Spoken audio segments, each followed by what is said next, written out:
Em 28 de novembro de 1987, o voo 295 da South African Airways realizava a rota saindo de Taiwan com destino a Joanesburgo. O avião que realizava aquela rota era um Boeing 747-200, apelidado de Helderberg, e tinha 7 anos de serviços junto à Companhia Sul-Africana. Este modelo de Boeing era bastante utilizado tanto para voos comerciais como para missões militares. O 747 em questão operava com o registro Zulu, Sierra, Sierra, Alpha, Sierra e tinha a bordo 140 passageiros e 19 tripulantes, totalizando 159 pessoas a bordo do jumbo. Além das pessoas a bordo, o Boeing levava 6 pallets de carga, o que estava dentro dos padrões e dos limites suportados pela aeronave. No comando do voo estava David Jacobus Wyss, com 49 anos de idade, e tinha feito parte da Força Aérea Sul-Africana e já somava mais de 13.000 horas de voo, sendo quase 4.000 em Boeings 747. O copiloto, David Atwell, de 36 anos, e com mais de 7.000 horas de voo, sendo mais de 4.000 em 747s. O primeiro oficial era Geoffrey Bichal, de 37 anos de idade, com mais de 8.000 horas de voo. Outro piloto bastante experiente, que contava com a confiança da empresa. Para completar, estava o engenheiro Giuseppe Bellagarda, de 45 anos de idade, com quase 8.000 horas de voo e mais de 4.000 em Boeings 747. O voo tinha como ponto de partida o Aeroporto Internacional Chiang Kai-shek, em Taiwan, e seu destino era a capital sul-africana, Joanesburgo, mais especificamente no Aeroporto Internacional Jan Smuts. O percurso contava ainda com uma escala nas Ilhas Maurício, pequeno país insular no Oceano Índico. Depois de acomodados todos os 140 passageiros e repassados os checklists que antecedem a decolagem, a aeronave teve permissão para taxiar e, em seguida, era autorizado para decolar. O voo começou tranquilamente, sem nenhum tipo de intercorrência, e as coisas continuaram seguindo o script até o começo da aproximação com as Ilhas Maurício, onde seria realizada a única escala do voo. Naquele momento, um incêndio começou a tomar conta da seção de cargas da cabine principal, liberando uma grande quantidade de fumaça.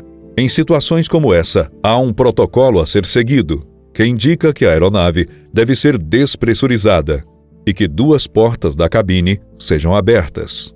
Mas, por algum motivo, isso aparentemente não foi seguido à risca pela tripulação. Ao perceber o que estava acontecendo, o comandante do voo fez contato com a torre de controle e declarou emergência. Infelizmente, pouco tempo depois deste primeiro contato, tão logo o incêndio começou a comprometer a parte elétrica da aeronave, a comunicação foi perdida, deixando os controladores sem saber exatamente o que estava acontecendo. Às 4 horas da manhã, no horário local, o Boeing se partiu no ar, criando uma espécie de bola de fogo, despencando diretamente no Oceano Índico, a mais ou menos 248 quilômetros de distância do aeroporto onde ele deveria pousar. Por conta de falhas na comunicação entre os pilotos e a torre de controle, as autoridades entenderam que a aeronave estava próxima do aeroporto das Ilhas Maurício no momento do acidente, e centraram as buscas inicialmente em um raio pequeno ao redor do aeroporto. Por isso, foi apenas 12 horas depois que os primeiros destroços da aeronave foram encontrados. 8 corpos foram encontrados pelas equipes de resgate, bastante desfigurados e mostrando claros sinais de traumas extremos. Infelizmente, não foi encontrado nenhum sobrevivente. Para dar início às investigações, foram recuperados destroços da aeronave, a mais ou menos 4.000 metros de profundidade. A fuselagem da aeronave e o interior da cabine foram remontados em um hangar no aeroporto Jan Smuts. A imprensa e a opinião pública começaram logo a desconfiar de um ato terrorista. Essa teoria recebeu ainda mais força por conta do momento que vivia a África do Sul, com problemas intensos causados pelo regime do apartheid. Durante as investigações, os responsáveis não conseguiram encontrar nenhuma evidência de bombas ou possíveis objetos explosivos no interior da aeronave. Ao mesmo tempo, amostras de sangue extraídas do corpo de 2 vítimas mostraram presença de fuligem na traqueia, o que indica que eles inalaram fumaça antes da queda da aeronave. O gravador de voz da cabine foi encontrado em 6 de janeiro de 1989 e o chefe da investigação determinou que o equipamento fosse enviado para Washington, nos Estados Unidos, para que passasse por uma análise. O relatório final apontou que o Boeing sofreu um incêndio no porão de carga do convés principal, provavelmente originário do pallet de carga frontal direito. O fogo causou a destruição dos sistemas elétricos da aeronave, fazendo com que os pilotos perdessem a capacidade de se localizar e realizar diversos comandos na cabine. Ao mesmo tempo, a fumaça que se espalhou pela aeronave fez várias vítimas antes mesmo do impacto final, e a própria tripulação provavelmente ficou incapacitada por conta dos efeitos da fumaça. O documento afastou a possibilidade de um atentado terrorista, já que não era possível atribuir a causa do incêndio a um artefato explosivo ou a algum ocupante do avião. De acordo com o documento, a culpa para a perda da aeronave deve ser atribuída às falhas na detecção e no combate ao incêndio. Porém, os investigadores não conseguiram determinar o que exatamente causou o fogo. Anos depois, em 1992, o acidente envolvendo o voo 295 voltou à mídia depois do vazamento da informação de que a aeronave transportava carga para a Armscor, uma empresa de armas da África do Sul.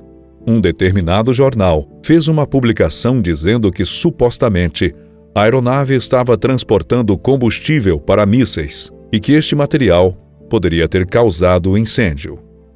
Desde então, várias revisões foram feitas nos documentos da investigação, principalmente após o período do apartheid, quando a Comissão da Verdade e Reconciliação investigou várias atrocidades cometidas pelo governo sul-africano da época.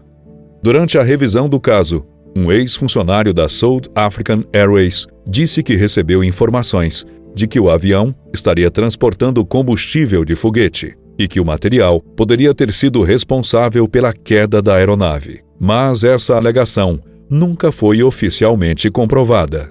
Muita gente acredita que a Força de Defesa sul-africana possa ter contrabandeado materiais proibidos por meio dos voos realizados pelo país naquela época. E há inclusive suspeitas de que o governo da África do Sul pretendia fabricar uma bomba atômica e que, por isso, fraudava as relações das cargas carregadas pelos voos daquela época.